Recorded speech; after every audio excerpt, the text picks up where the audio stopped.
आप सबको मेरा प्यार भरा नमस्कार। 6 नवंबर 2025 से मार्गशीर्ष का महीना शुरू हो चुका है और यह 6 नवंबर से 4 दिसंबर तक 2025 तक रहेगा। आइए जानते हैं कि मार्गशीर्ष महीने की क्या विशेषता है, कौन से भगवान की हमें पूजा करनी चाहिए जिससे हमें भरपूर फल मिल सके। मार्गशीर्ष अघन मास में भगवान श्री कृष्ण की पूजा की जाती है क्योंकि स्वयं भगवान ने भगवत गीता में इस महीने को अपना ही स्वरूप बताया है।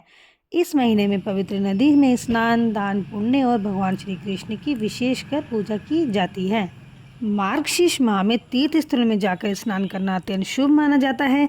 इसी के साथ ही इस माह में शंख पूजन का विशेष महत्व है।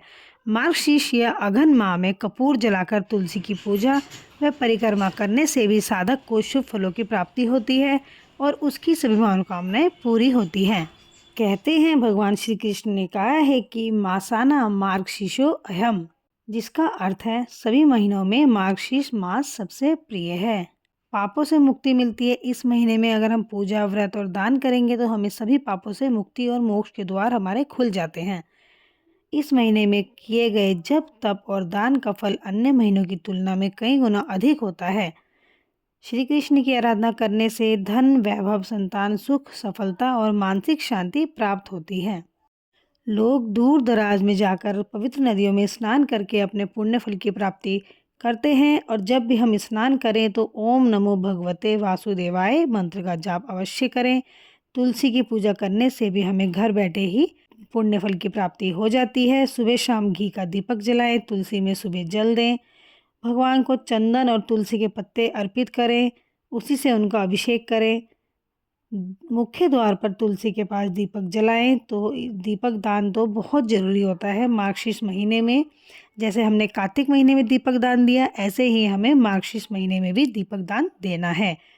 अन्न, वस्त्र, गुड़, कंबल जो आपसे बन पड़ता है, जैसे आपकी सामर्थ्य है, श्रद्धा अनुसार आप गरीबों को दान दक्षिणा दें तो इसी से ही पुण्य फल की प्राप्ति हो जाती है। भगवान श्री कृष्ण का हम पर आशीर्वाद बना रहता है। वैसे तो हर दिन हर भगवान का है, किसी भी दिन अपने मन से आप भगवान को याद करें, लेकिन कहते हैं ना कुछ कुछ भगवान के कुछ दिन नियम सब तय होते हैं, तो उसी अनुसार उनकी पूजा करें तो अवश्य उसका दुगना फल मिलता है। कहते हैं कृष्ण भगवान जी की पूजा के लिए बुधवार और गुरुवार विशेष रूप से शुभ माने जाते हैं।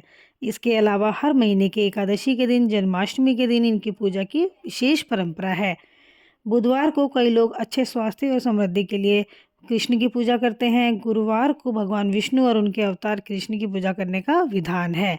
एकादशी वाले दिन विष्णु और कृष्ण की विशेष पूजा का फलदायी मानी जाती है। जन्माष्टमी में भाद्रपद मास की अष्टमी तिथि को भगवान कृष्ण का जन्म हुआ था, इसीलिए जन्माष्टमी के दिन की विशेष पूजा की जाती है। श्री कृष्ण की आराधना करने से धन, वैभव, संतान सुख, सफलता और मानसिक शांति प्राप्त होती है। तो मार्गशीर्ष की समाप्ति 4 दिसंबर 2025 को होगी पूर्णिमा के साथ।